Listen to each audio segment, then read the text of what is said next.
रायगड, महाराष्ट्रासह देश विदेशातील ताज्या बातम्या पाहण्यासाठी मॅक्स इंडिया लाईव्ह चॅनलला सबस्क्राईब करा आणि बेल आयकॉन दाबायला विसरू नका.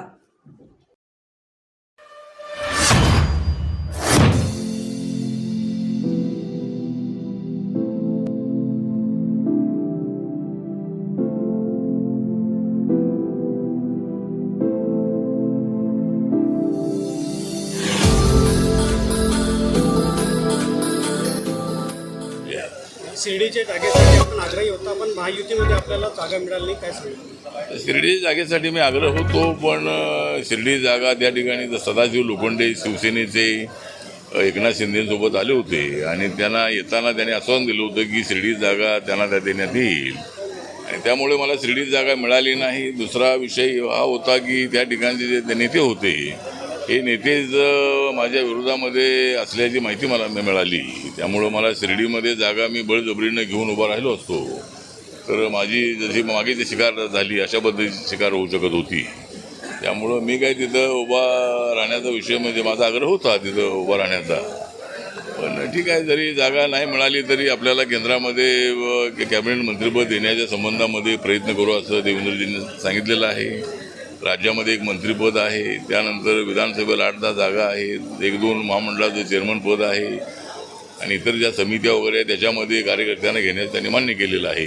त्यामुळं पक्षाच्या राष्ट्रीय कमिटीने ठरवलं अशा परिस्थितीमध्ये आपण निर्णय बदलणं योग्य नाही. आपण नरेंद्र मोदींच्या सोबत राहिलं पाहिजे, NDA सोबत राहिलं पाहिजे, म्हणून आम्ही हा निर्णय घेतला. 400 पार असे म्हटलेलं आहे, मात्र विरोधक म्हणतात की संविधान बदलण्यात येणार आहे 400 पार. मला वाटतं की संविधान बदलण्याचा विषय येत नाही, हा बकवास आहे, हा चुकीचा प्रचार आहे. संविधान बाबासाहेबांनी लिहिलेलं संविधान कुणीच बदलू शकत नाही, परंतु अशा पद्धतीचा समाजामध्ये फूट पाडण्याचा प्रयत्न काँग्रेस पार्टीकडून इंडिया आघाडीकडून होत आहे.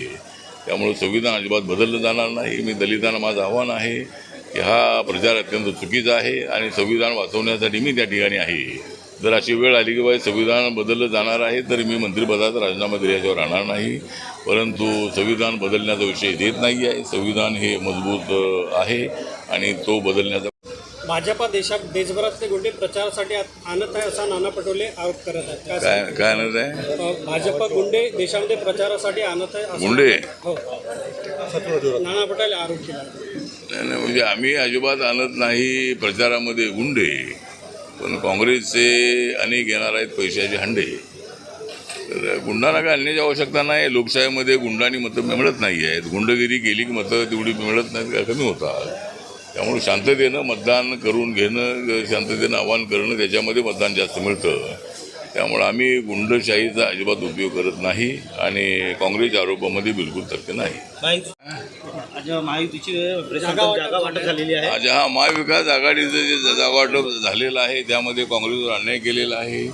उद्धव ठाकरेच्या शिवसेनेनी मतलब काँग्रेसच्या ज्या हक्काच्या जागा होत्या, सांगलीसारखी जागा आहे, दुसऱ्या अनेक इतर जागा आहे, त्या जागांवर त्यांनी दावा ठोकून त्यांनी काँग्रेसवर अन्याय केलेला आहे. त्यामुळं मला वाटतं की काँग्रेसने त्याचा विचार करणं अत्यंत आवश्यक आहे आणि काँग्रेसने या महाविकास आघाडीमधून बाहेर पडावं असं त्यांना आपलं आव्हान आहे.